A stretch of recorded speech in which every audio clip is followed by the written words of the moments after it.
I've been waiting for Manang to get back here for almost 2 hours. And she's still not coming back. Nag-set up din ako ng dinner para sa kanila kasi hiwalay kami ng dinner ni Abigail para masolo ko siya. Kasama naman nila ang mga bodyguards ko kaya alam kong ligtas silang makakabalik sa mga hotel nila. Wala akong kasama kahit isang bodyguard dahil gusto kong kami lang ni Abigail. Kahit naman makailan akong text kay Elaine at Jane ay hindi naman sila sumasagot. Magkakasama kasi sila. Si Elaine, Jane, ang mga maids at ang mga bodyguards ko. Wala man lang sumasagot kahit isa sa kanila. Ano pang silbi ng phone nila? Ay, kanina ko pa gustong palitan ng damit si Abigail pero ayoko namang pag-isipan niya ako ng masama kapag nahula siya. She smells like wine. That's why I want to change her clothes badly. Hirap na nga akong hawakan siya tapos ako pang magpapalit sa kanya ng damit. Naku, baka awayin lang ako nito bukas. Marahan ko siyang nilingon at hanggang ngayon ay may binubulong pa rin siya. Because she eats her words, I can't understand what she's saying. Sobrang hina pa ng boses kaya wala talaga akong maintindihan. Hindi ko naman inakalang ganito siya kadaldal kapag nakakainom. Bahagya akong umisi bago ko marahan na inayos ang ilang hibla ng kanyang buhok na humaharang sa maganda niyang muka. She looks so beautiful tonight. I really appreciate that she made an effort to put on makeup and wear a beautiful dress. Alam ko namang hindi siya marunong mag-makeup at hindi masyadong sanay magsuot ng bestida. But still she tried. Sinubukan niya pa rin para sa akin. Ayos lang naman sa akin kahit hindi na siya nag-ayos eh. Mas maganda pa nga siya kapag wala siyang suot na makeup dahil minahal ko naman siya dahil sa pagiging simple niya. Nabanggit niya sa akin noon na gusto niyang matutong maglagay ng koloreta sa mukha dahil para sa kanya yun ang maganda. But for me, simplicity is the new beauty. Kahit simple siya, simpleng personalidad, simpleng babae at simpleng pananamit. Mahal ko siya. I love the way she is and no one can change that.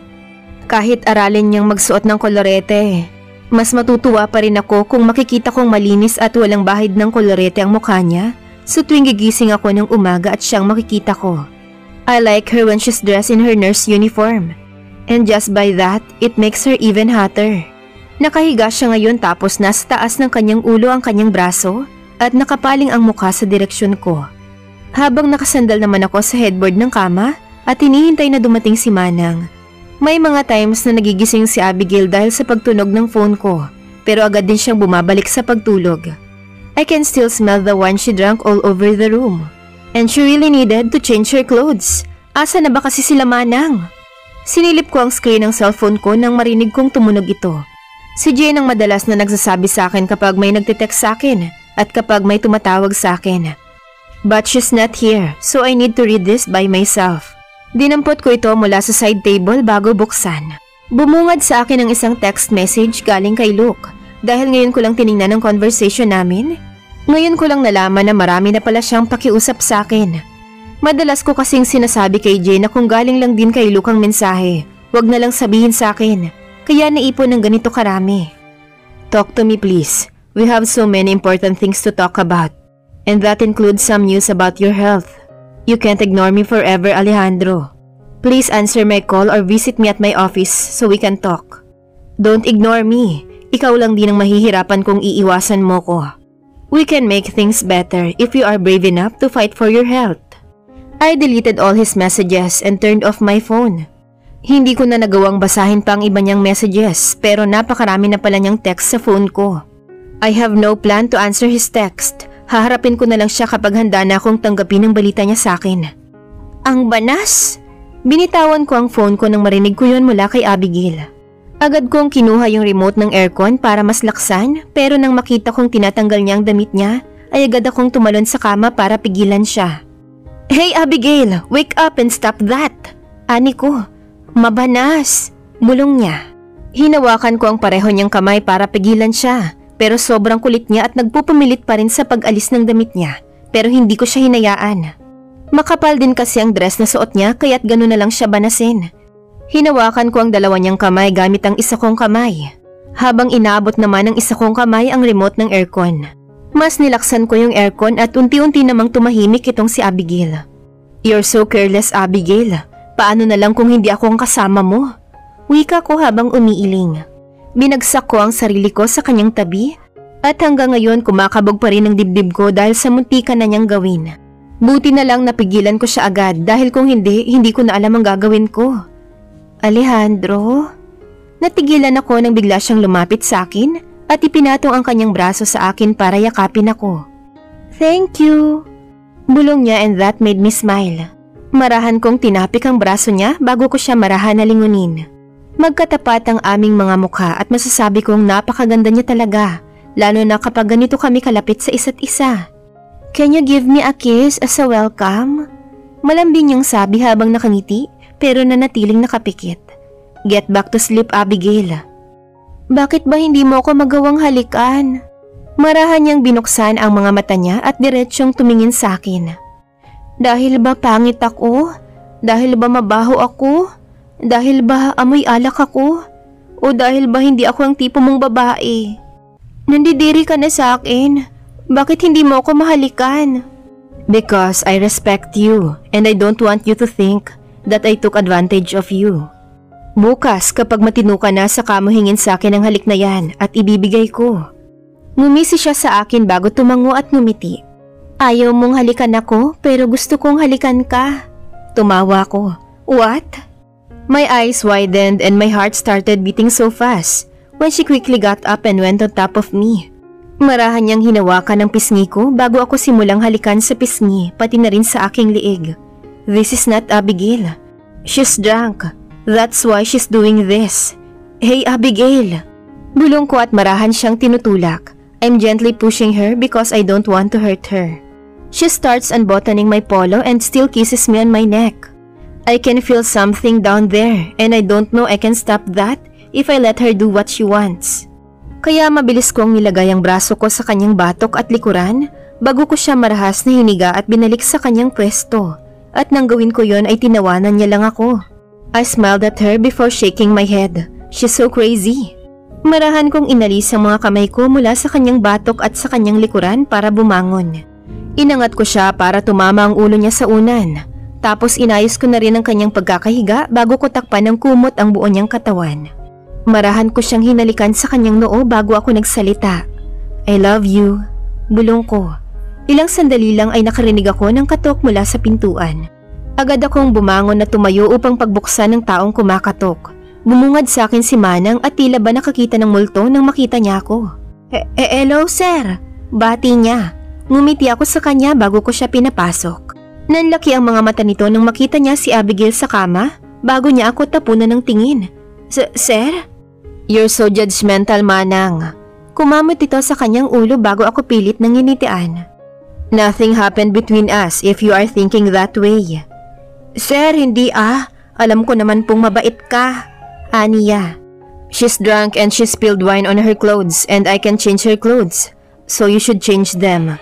Tomorrow when she wakes up, tell her that I didn't do anything bad to her because I respect her. Yes, sir. I got to go. Ani ko. Sumulyap muna ako kay Abigail bago ako lumabas ng kwarto. Nakapamulsa akong naglakad sa hallway at hindi ko maiwasan ang mamiss siya agad. I don't know pero feeling ko may kulang sa akin kapag hindi ko siya kasama o kahit hindi ko siya nakikita. I used to be with her all the time. I miss her already. Tahimik akong umiinom ng kape sa balkonahe ng kwarto namin ni Manang. Hindi ko nararamdaman ang hangover na mayroon ako dahil sa mas iniisip ko. Binabalik-balikan at pilit na inaalala ang mga ginawa ko kagabi. I was so drunk and Manang even told me that I'm so presky and loud last night. Iniisip ko tuloy kung naging ganun din ba ako kay Alejandro o baka mas malala pa. Hinampas ko ang aking noo at marahan na binitawan ng hawak kong kape. Napakatanga ko para maisip na uminom ng wine kagabi. I don't even drink. Kaya mabilis akong nalasing sa wine. I'm allergic to it and that made me so confused. Bakit hindi ako inatake ng allergies ko? Halos nakadalawang bote ako ng wine kagabi kung hindi ako nagkakamali. Dahil habang kumakain kami ni Alejandro, humihingi ako ng wine sa waiter at sinasalinan ako sa baso. Bukod pa yung isang bote ng wine na nakalagay sa bucket na puno ng yelo. So ibig sabihin, halos nakadalawang bote ako kagabi. That's not important. Ang importante ngayon ay kung naging makulit at maingay din ba ako kay Alejandro? O baka may mga bagay akong nagawa na mas higit pa dun. 28 na ako at kahit kailan hindi pa ako nalasing. I have no time to drink dahil seryoso ako sa pag-aaral noong bata ako. At naging seryoso naman sa trabaho at pamilya nang tumanda ako. Kaya hindi ko alam kung paano malasing. Hindi ko kilala ang sarili ko kapag nalalasing ako at syempre wala akong self-control. Muli akong humigop sa aking kape at pilit na kinakalimutan ang mga sinabi ni Manang. Pinipigilan ko rin ang sarili kong alalahanin pa ang mga nangyari kagabi. Oo, nakakahiya, pero wala naman akong magagawa kung ganun talaga ang nangyari kagabi. Nangyari na, hindi ko na mababawi pa. Ilang beses akong tumadyak at tinis na binagsak ang sarili sa sandalan ng upuan. Napakagaga ko kasi. Ano ba kasing pumasok sa isip ko at naisipan kong uminom? Kahit anong kumbinse sa sarili ko na hindi ko na mababalik ang oras, naiinis pa rin ako sa sarili ko. Magdadasal na lang ako na sana wala akong ginawang kagagahan kagabi. Hay! Uminom ulit ako sa aking kape bago ko yun marahan na inilapag sa lamisita na nasa tabi ko. Malamig ang simoy ng hangin dito sa balkonahe at 6:00 pa lang ng umaga. Masakit ang ulo ko pero pilit ko pa ring iniisip ang mga nangyari kagabi. Ayoko pang bumangon pero sabi ni Manang may breakfast daw mamaya at pinapasabi ni Alejandro na pumunta na raw kami. Siguro wala namang nangyaring masama kagabi kasi kung meron, baka hindi magiya si Alejandro ng breakfast. Napahawak ako sa aking ulo at sinasabunutan ang sarili. Kung hindi ako uminom kagabi, wala sana akong iniisip ngayon.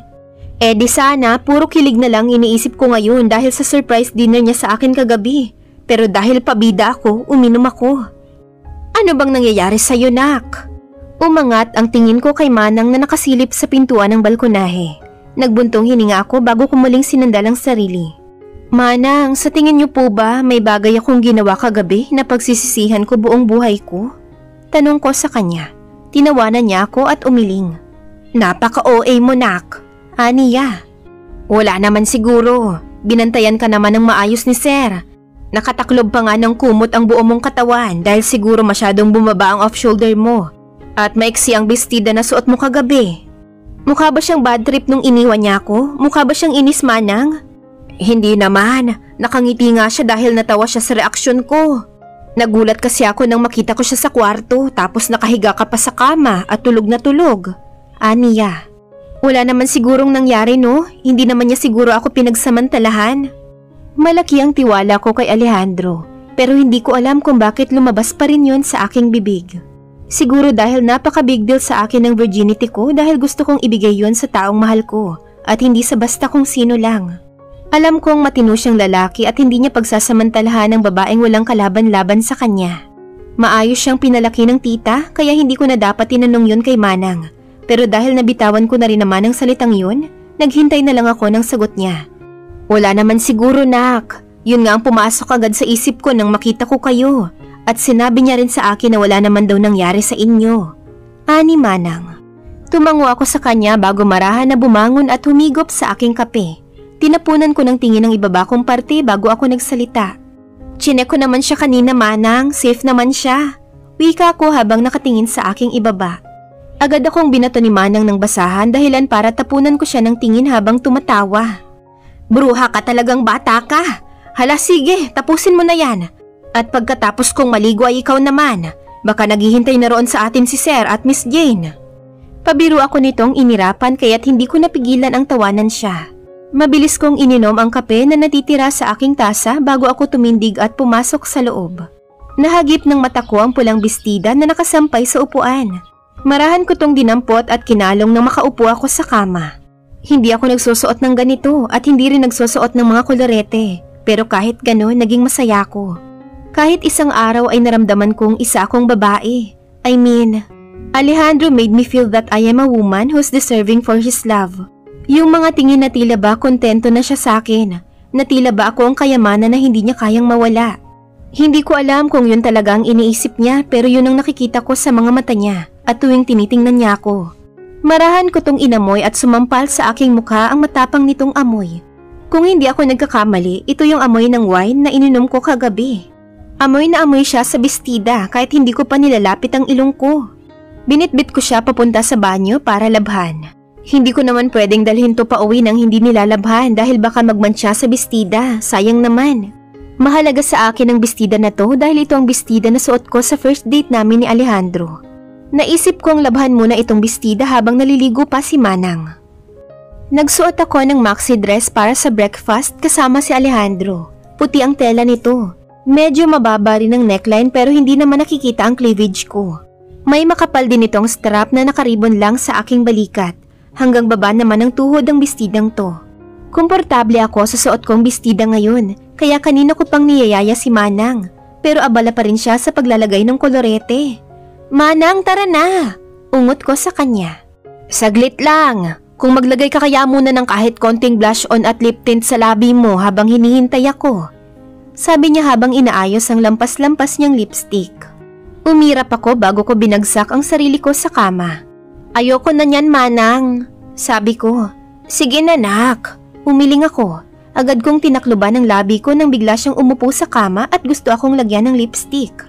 Alisin mo na yan at lalagyan kita ng lipstick. Ayoko, Manang. Matatanggal din yan kapag kumain tayo sa baba. Agad akong bumangon at tumayo para lumayo sa kanya. Natatawa naman ako sa reaksyon ni Manang. Ilang sandali lang ay narinig kong nagring ang telepono ko. Sinilip ko ito at napagtantong si Alejandro ang tumatawag. Bakit siya tumatawag? Para sabihin na hindi siya makakapunta dahil hindi niya gustong makita ang mukha ko? Bahagya akong napasampal sa aking noo dahil sa mga iniisip ko. Bakit ba kasi siya tumatawag? Bakit hindi mo sagutin? Tanong ni Manang. Ayoko, nahihiya ako. Ewan ko sa iyong bata ka. Nagtalo kami ni Manang pero hindi ko pa rin sinagot ang tawag ni Alejandro. Hindi ko pa ata kayang makipag-usap sa kanya. Kapag nagkita kami mamaya sa breakfast, hindi ko na lang siya kakausapin. Lalayo na lang ako sa kanya, iiwas. Tapos sa tabi ni Manang ako uupo. Sa ngayon, hindi ko pa talaga siya kayang kausapin. Baka hilingin ko na naman na lamunin ako ng lupa kapag kinausap ko siya. Kasalanan ko naman kasi kung bakit ako nahihirapan ngayon. Dahil nakatikim ako ng isang baso ng wine kagabi, naglakas loob ako para ubusin ng 2 bote ng wine. Hanggang ngayon ay masakit pa rin ang ulo ko kahit nakaisang tasa na ako ng kape. Parang gusto ko ng malamig na coke, yung tipong nagyayelo sa sobrang lamig. Feeling ko yun ang makakatanggal sa sakit ng ulo ko. Lumabas kami ni Manang ng room at hanggang ngayon pinipilit pa rin niya ako magsuot ng makeup o kahit lipstick man lang. Halos mapunta sa kanya ang sakit ng ulo ko dahil sa kukulitan ko. Ngayon ko lang na-realize na maswerte pala ako. Lumaki akong hindi masyadong nakakasama si Mama. Maaga kasi siyang nagtrabaho sa abroad para makapagtapos ako ng pag-aaral. Nahirapan pa siyang umuwi dahil ang pamasahe niya pa uwi ay tuition fee ko na. Mahal kasi ang nursing, pero dahil pangarap ko at maayos na trabaho, ginawa niya ng paraan para makatapos ako. Lumaki ako at nagdalaga na wala siya sa tabi ko. Ako ang naging nanay ni Talia at Bella habang wala siya. In short, ako ang naging ilaw ng tahanan. Naiintindihan ko naman na kailangan niyang lumayo para sa amin. Ang hindi ko lang maintindihan ay yung nagsinungaling siya sa amin ni Bella. Hindi ko pa nga nasasabi kay Bella at Talia ang tungkol doon at wala akong balak dahil wala pa akong lakas ng loob. Iba ang isip ng mga kabataan ngayon. Maraming nagre-rebelde dahil nalaman nilang sira ang kanilang pamilya. Hindi ko alam kung anong mangyayari kapag sinabi ko yun sa kanila. Lalo na at madalas akong wala sa bahay. Hindi ko sila mababantayan ng maayos. Kung sa bahay, ako ang nanay. Sa ospital, si Ana ang nanay ko. At sa mansyon naman, si Manang ang nagiging nanay ko. Ngayon ko lang na-realize na kahit malayo sa akin si Mama, binigyan ako ng Panginoon ng 3 nanay, kasama si Lola. Being a breadwinner isn't easy. May mga bagay kang isasakripisyo para sa pamilya, katulad na lang ngayon. Nasa tamang edad na ako pero wala pa rin kasama. Si Ana malapit ng ikasal. Ang mga kaibigan at pinsan ko may mga asawa at anak na, samantalang ako, kasal ako sa trabaho ko. Isa yan sa mga bagay na hindi ko kayang pagsabayin. Nahihirapan na ako sa trabaho at pamilya, dadagdagan ko pa ng isa. Hindi ko naman sinabing sakit sa ulo ang pagnonobyo. Ang ibig kong sabihin, mahati ang oras ko sa mga kapatid ko at sa trabaho, tapos hahatiin ko pa ulit sa nobyo. Yan ang naiisip ko noon kaya umabot ako sa ganitong edad na wala pa ring nobyo. Sa isang buwan, magto-29 na ako. Wala pa ring asawa at anak. Para sa akin, si Talia at Bella ang importante sa lahat. Hanggang naibibigay ko ang mga pangangailangan nila, masaya na ako. Sa ngayon, hindi ko muna iisipin ang sarili ko. Pamilya muna bago ang sarili. Madalas kong sinasabi yan kaya single pa rin ako hanggang ngayon. Hanggang ngayon nga, hindi ako marunong magkolorete. Masakit ba ang ulo mo? Kanina ka pa walang kibua. Nagising ang diwa ko nang mahina akong siniko ni Manang sa tagiliran ko. Ngayon ko lang napagtanto na tinatahak na pala namin ng hagdan pababa sa labi. Umaga ngayon kaya siguro pinili ni Manang ang tahakin ng hagdan para ma-exercise kami. Medyo Manang, kumikirot pa rin ang ulo ko hanggang ngayon. Sagot ko sa kanya. Hindi ka ba sanay uminom? Kasi wine lang naman ang ininom nyo kagabi, nalasing ka kaagad. O baka naman malikot ka. Kapag kasi malikot ka, tayo ka ng tayo o di kaya'y lakad ka ng lakad. Mabilis ka talagang malalasing. Tinapunan ko ng tingin si Manang at bahagyang napaisip kung malikot nga ba ako kagabi. Parang hindi naman. Nakaupo lang naman kami ni Alejandro kagabi. Hindi naman Manang, nakaupo lang naman kami ni Alejandro kagabi. Siguro dahil hindi lang talaga ako sanay uminom kaya ganon. Tumango-tango siya bago muling tinuon ang atensyon sa hagdan. Manang, saan pala kayo galing kagabi? Tanong ko. Nag-dinner lang din kami. Kahilera ko ang mga maids at bodyguards ni Alejandro. Tapos nasa tapat namin sina Jane at Elaine. Iisang lamesa lang din kami. Aniya. Pagkatapos naming kumain, nagyaya si Jane at Elaine na gumala muna para mahughog ang mga kinain namin. Hindi pa naman kami pagod kaya sumama na rin kami sa kanila. Dagdag niya pa. Tumango lang ako bilang tugon. Hindi masyadong makapal ang make-up mo kagabi pero napakaganda mo pa rin. Ang hubog ng katawan mo, mistulang hourglass. Manang, binubola mo pa ako agang-aga. Anak, tunay naman kasi. Sobrang sexy mo kagabi at sobrang ganda mo. Kung sa iba baka pinagsamantalahan ka na, pero si Alejandro napakabait. Bago kanya iniwan, sinabi niya sa akin na kapag daw nagising ka, sabihin ko raw sa'yo na wala siyang ginawang masama sa'yo dahil nire-respeto ka niya. Bahagya akong natigilan at hindi nakaalis sa huling thread ng hagdan. Marami akong rason para itigil na ang panliligaw ni Alejandro sa akin at ibigay na sa kanyang matamis kong oo. At wala akong makitang kahit na anong dahilan para hindi ko siya sagutin. He's a good guy. Kung sa ibang lalaki, baka nagising ako kaninang walang saplot at nakabalot ang katawan ng kumot. Yun kasi ang madalas kong napapanood sa mga palabas. When a female gets wasted because of alcohol and she's with a guy, she loses her virginity the next day. Pero ako, nagising akong sakit lang ng ulo at kahihiyan ng problema ko. Nagising akong maayos ang damit ko at si Manang ang katabi ko at hindi ibang lalaki. Madalas naman niyang sinasabi sa akin yun eh. Nirerespeto niya ako dahil mahal na mahal niya ako at malaki ang takot niya kapag nawala ako. Hindi ko alam kung bakit nasasabi yun sa akin ni Alejandro. Hindi ko alam kung anong nakain niya at minamahal niya ako ng ganito. O ngayon, napapaisip ka. Kung ibibigay mo ang matamis mong oo kay Alejandro, it will be worth it. Anak ko, tumanda na ako ng pamilya niya at siya ang kasama ko. Kaya kung tatanungin mo ko, mabuting tao si Alejandro. At magiging masaya kayo kapag naging magkarelasyon kayo. Nakatingin lang ako kay Manang habang sinasabi niya yun. Tama naman siya. Mabuting tao talaga si Alejandro. Halika na, hinihintay ka na ni Alejandro. Hinila ako ni Manang papunta sa breakfast area. Bumungad sa akin si Elaine at si Jane pati na rin ang mga maids at bodyguard ni Alejandro. Nakaupo ng iba habang abala naman si Elaine sa pagkuha ng litrato kay Jane. Magkasundo talaga ang dalawa. Kompleto na ang lahat at mukhang kami na lang talaga ni Manang ang hinihintay nila. Nakita ko rin si James nakausap ang ilan sa mga bodyguards. Ngayon ko lang nalaman na kasama pala siya. Ngayon ko lang kasi siya nakita. Pinaling ko ang tingin ko sa kabilang pintuan ng silid at nasaksihan ko ang pagpasok ni Alejandro. Agad akong umiwas ng tingin at bahagyang napapikit ng mariin. Naramdaman ko na naman ang hiya dahil nalasing ako kagabi. Hindi ko pa alam kung ano ang nangyari kagabi pero ngayon pa lang nahihiya na ako. Paano pa kaya kapag nalaman ko na kung ano talaga ang ginawa ko kagabi? Hinila ko ang upuan sa tabi ni Manang nang bigla kong marinig ang boses ni Alejandro. Abigail. Natigilan ako sa paghihila ng upuan at napansin kong nakatingin ang lahat sa amin ni Alejandro. Marahan ko siyang nilingon at itinaas ko ang aking kilay at may kasamang pilit ng ngiti.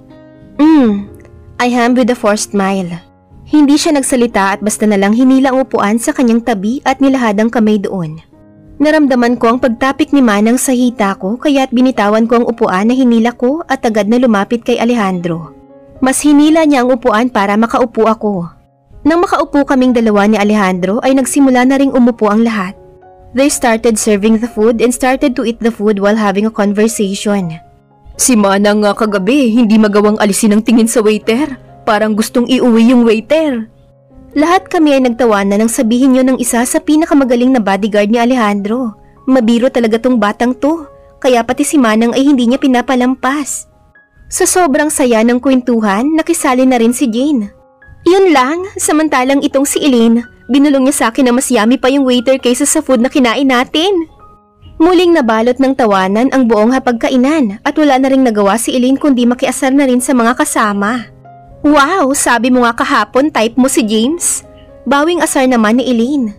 Hoy, hindi pero cute siya. Ani Jane bago tumungo at ipinagpatuloy ang pagkain. Ay! Sigaw naming lahat nang sabihin yun ni Jane. Actually, bagay silang dalawa. Medyo formal ding magkikilos itong si James at ganun din si Jane kaya sa tingin ko ay magkakasundo sila. Habang nagtatawanan kaming lahat, nahuli kong nakatingin sa akin si James at halatang hindi nagugustuhan ng mga biro sa kanya. Umiwas ako ng tingin at pinagpatuloy ang pagkain. Teka nga, bakit masyadong tahimik si kuya? Hindi ba naging masaya ang dinner niyo ni Abigail kagabi? Umangat ang tingin ko kay Elaine na ngayon ay nakatingin kay Alejandro at napansin ko rin na nakatingin sa amin ng lahat. Marahan kong nilingon si Alejandro na ngayon ay nakangiti lang. Natutuwa lang ako sa mga kwentuhan niyo but our dinner went well, right Abigail? Ngumiti ako at mabilis na tumango sa kanyang sinabi. Para sa kanya, naging maganda ang dinner namin pero para sa akin, kahihiyan at sakit sa ulo. Sigurado ba siyang naging masaya siya? Baka naman nililihim niya lang. Pero ang totoo na turn off na siya sa akin. I enjoy the food and Alejandro's presence. Akala ko kasi simpleng dinner lang. Hindi ko naman in-expect na maghahanda siya ng ganun kagandang setup. Nakangiti kong sabi at lahat naman sila ay halatang kilig na kilig sa amin ni Alejandro. Bumaba ang tingin ko sa kamay kong nakapatong sa aking hita nang mahigpit itong hinawakan ni Alejandro. Uminit ang pisngi ko at hindi ko na rin napigilan ang mapangiti. Mamaya na ang kwentuhan. Let's enjoy the food. Nakangiting sabi ni Alejandro bago unti-unting tumahimik ang paligid. At lahat nga sila ay tinuon ng atensyon sa masasarap na pagkain na nasa aming harapan. Nang matapos kaming kumain, ang iba ay tumayo na pero nanatili akong nakaupo pati na rin si Alejandro. Hanggang ngayon nahihiya pa rin ako at parang umaatras ang dila ko at hindi makapagsalita ng maayos. Tatayo na sana ako nang biglang nagsalita si Alejandro. Masakit pa ba ang ulo mo? Medyo, tipid kong sagot. Do you need anything? Gusto mo bang mag-rest muna? Coffee, coke, juice? Sunod-sunod niyang tanong. Pilit akong ngumiti sa kanya bago ako tumayo. Okay lang ako, nagkape na ako kanina kaya nabawasan na yung sakit. Huwag ka nang mag-alala sa akin. Aniya bago ako pilit ng ngumiti. Alam ko naman na nararamdaman niyang nahihiya ako hanggang ngayon. Marami akong gustong itanong sa kanya na hindi ko magawa. Pinangungunahan ako ng hiya dahil baka mas ma-turn off siya sa akin kapag pinaalala ko pa ang nangyari kagabi. Naglakad ako palayo sa kanya at balak na puntahan si Manang na ngayon ay kasama ang ibang maids. Natigilan ako nang biglang higitin ni Alejandro ang kamay ko dahilan para mapaharap ako sa kanya. He gave me soft eyes and held my hand even tighter. Galit ka ba?